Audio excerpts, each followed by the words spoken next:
दोस्तों, भारत माता की जय, वंदे मातरम। હું મુકેશ વિશ્વકર્મા પંચાલ આપની વચ્ચે દરરોજ નવા મુદ્દા સાથે આવું છું. આજે પણ આવ્યો છું. આપણો આજનો મુદ્દો છે ખૂબ અગત્યનો, પણ સૌથી પહેલાં વિશ્વાસઘાતથી બચવું એ આપણો મૂળ મંત્ર છે.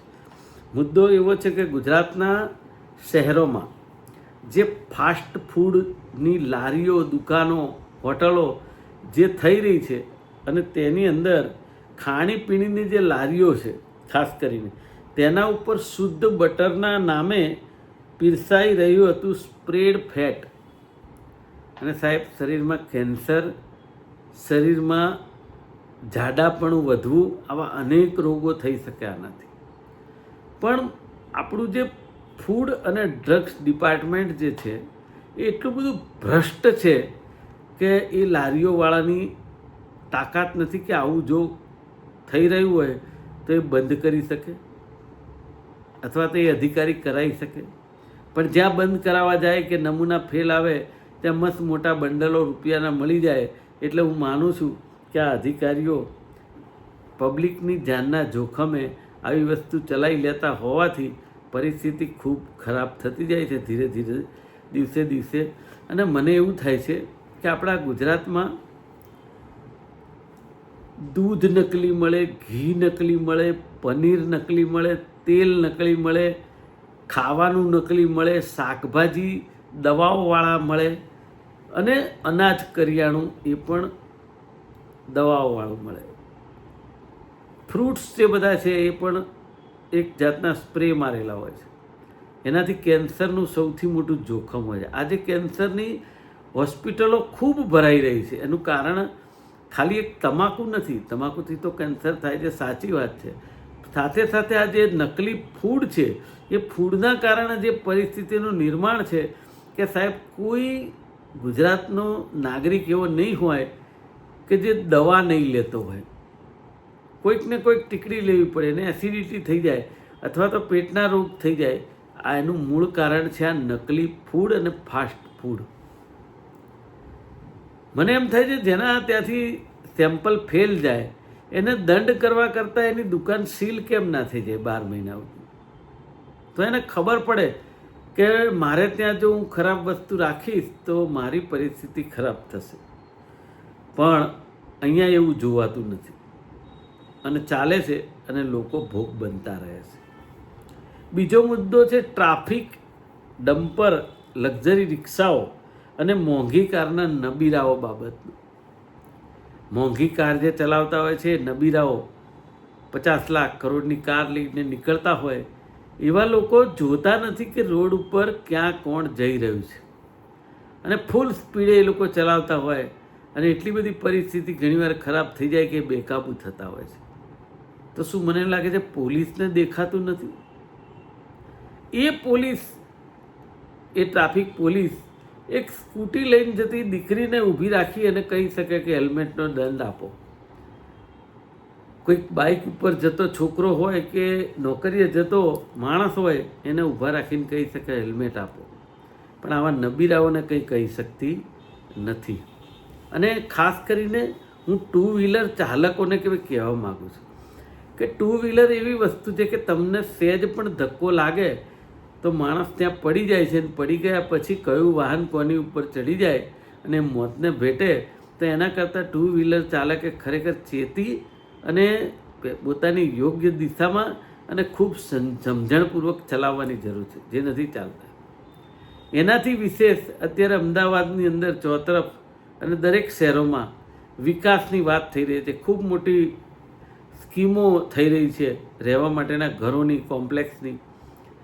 તો એના જે આરસીસીના મશીનો આવે છે, ડમ્પર, એના માટે રેતી, કપચી, કોન્ક્રીટ મશીન, એ લોકોને કઈ રીતે પરમિશન આપવામાં આવે છે અમદાવાદ શહેરમાં દિવસ દરમિયાન અને પીક અવર્સમાં, કે એ લોકો ઘણીવાર કેટલાય એક્સિડન્ટો નોંધાતા હોય છે.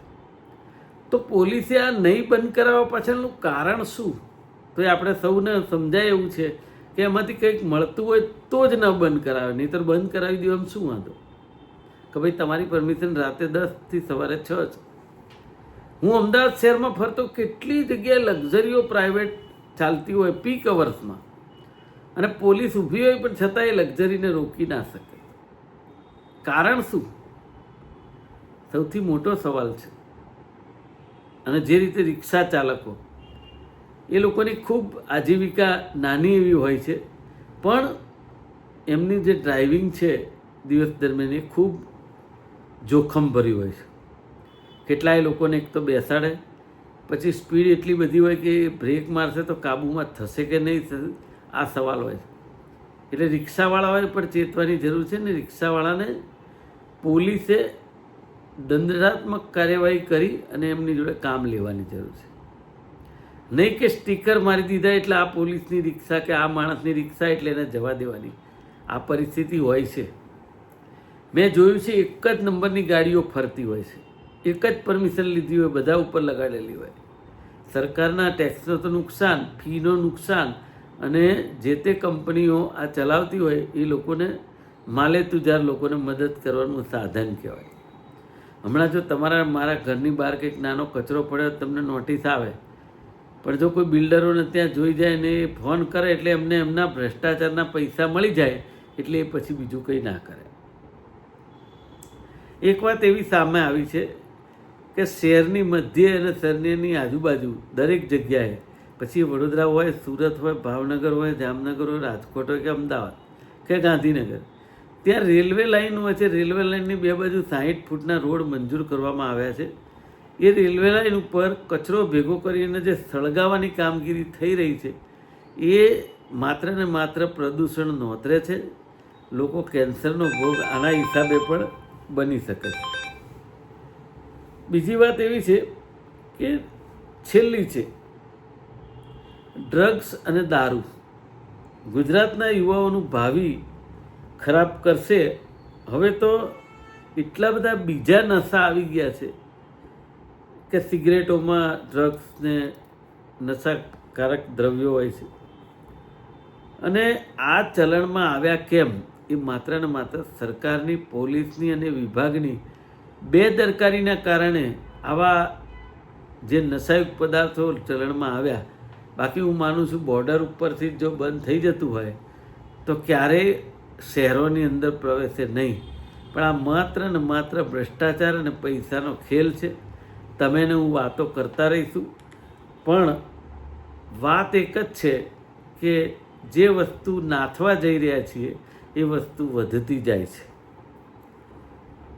સાહેબ, મને એમ થાય છે કે ઘણીવાર કાયદો અને વ્યવસ્થા ખૂબ અત્યારે ગુજરાતમાં કથળેલી હોય એવું મને દેખાય છે, પરંતુ સહેજ પણ સરકારનો પેટનું પાણી નથી હલતું. અને મને એમ લાગે છે કે આપણે ઘણીવાર ફરિયાદ કરીએ તો પણ આપણને એમ થાય કે ખાલી આ ફરિયાદ કરીએ છીએ, પણ આપણે તહોમતદાર હોઈએ એવું પોલીસ સ્ટેશનમાં આપણી સાથે વર્તન થાય. એક સમાજનું ફંક્શન હતું, 200 થી 300 લોકો હાજર હતા. ધાર્મિક કાર્યક્રમ હતો, અને ધાર્મિક કાર્યક્રમના જે સાધુ સંત હતા તેને આવજો જજો કહેવા માટે પબ્લિક બધી જતી હતી. એની અંદર 10 જેટલા ખિસ્સા કાતરુઓ અને ચોરી કરનાર ઘૂસી ગયા. અને સાહેબ, 2-3 જણના ખિસ્સામાંથી 25,000 50,000 કાઢી લીધા. સમાજના લોકોએ ભેગા થઈ 112ને ફોન કર્યો, પોલીસ આવી. પોલીસે પોલીસ સ્ટેશને ઘાટવડ્યા લઈ જઈને પોલીસનો પહેલો ફોન એ હતો કે આ ચોર લોકો છે એના 4 ફોન ત્યાં રહી ગયા છે, પોલીસ સ્ટેશન લઈને આવો. સમજો, જે માણસના પૈસા ગયા છે એ તો પછીની વાત છે, પહેલાં એમના ફોન સેફ કરવા એ પોલીસનું કામ હતું. અને પછી ત્યાં જેણે 112માં ફોન કર્યો, જેના પૈસા ગયા, એમને કે તમે FIR લખાવો, રાઇટર અત્યાર નથી, હમણાં આવશે, અને એને બેસાડી રાખવાનો આખો કારસો કે છેલ્લે એમણે ના પાડી કે હવે મારે ફરિયાદ નથી કરી.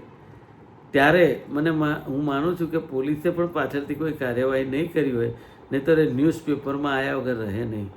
પણ આ પરિસ્થિતિ છે આપણા ગુજરાતની કાયદો અને વ્યવસ્થાની, પરંતુ આપણે સૌ નહીં જાગીએ ત્યાં સુધી પરિસ્થિતિ આમને આમ રહેવાની.